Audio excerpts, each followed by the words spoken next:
एक सेठ से लक्ष्मी जी रूठ गई। जाते हुए बोली, मैं यहाँ से जा रही हूँ, अब मेरी जगह नुकसान आएगा, तैयार रहना, और अगर तुम जाते जाते मुझसे कुछ मांगना चाहते हो तो बोलो।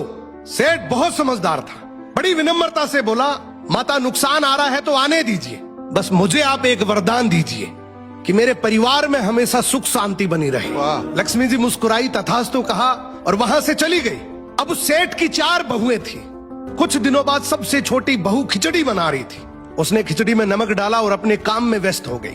तभी दूसरी बहू आई और उसने खिचड़ी को बिना चखे ही और नमक डाल दिया और वो भी अपने काम में व्यस्त हो गई। ऐसे एक एक करते तीसरी और चौथी बाकी की 2 बहुएं भी आई, उन्होंने भी खिचड़ी को बिना चखे ही उसमें नमक डाल दिया। अब रात को सबसे पहले सेठ खाना खाने बैठा। जैसे ही उसने खिचड़ी का 1 चम्मच लिया, उसे महसूस हो गया कि इसमें बहुत ज्यादा नमक है, और सेठ जी तुरंत समझ गए कि नुकसान आ चुका है। किसी से कुछ नहीं कहा, चुपचाप खिचड़ी खाई और चला गया।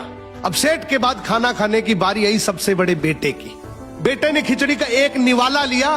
उसने परिवार वालों से पूछा, पिताजी ने खाना खा लिया? उन्होंने कुछ कहा? तो बाकी सबने जवाब दिया, हाँ पिताजी ने तो खाना खा लिया, लेकिन किसी से कुछ नहीं कहा। तो बड़े बेटे ने भी चुपचाप खिचड़ी खाई और चला गया। ऐसे ही करके परिवार के बाकी सारे सदस्य एक एक करके आए, अपने से पहले वालों के बारे में पूछा, कुछ नहीं कहा, चुपचाप खिचड़ी खाई और चले गए। अब रात को सेठ जी सो रहे थे, सपने में नुकसान आया और हाथ जोड़कर बोला, भाई मैं यहां से जा रहा हूं, मैं यहां नहीं रह सकता। तो सेठ जी ने पूछा, क्यों, क्या हो गया? नुकसान बोला, तुम सबने मिलकर 1 किलो नमक खा लिया, पर मजाल है कोई किसी पर नहीं चिल्लाया, किसी ने गुस्सा नहीं किया, सब शांत रहे।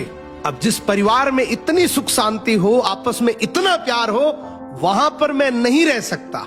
निष्कर्ष कि जिंदगी है तो उतार चढ़ाव, दुख सुख, फायदा नुकसान सब चलता रहेगा, लेकिन जिस परिवार में आपस में लोगों में प्यार है, सुख शांति है, छोटे में आदर, बड़े में बड़प्पन है, उस परिवार का कोई नुकसान, कोई आपदा कुछ नहीं बिगाड़ सकती। क्या बात है।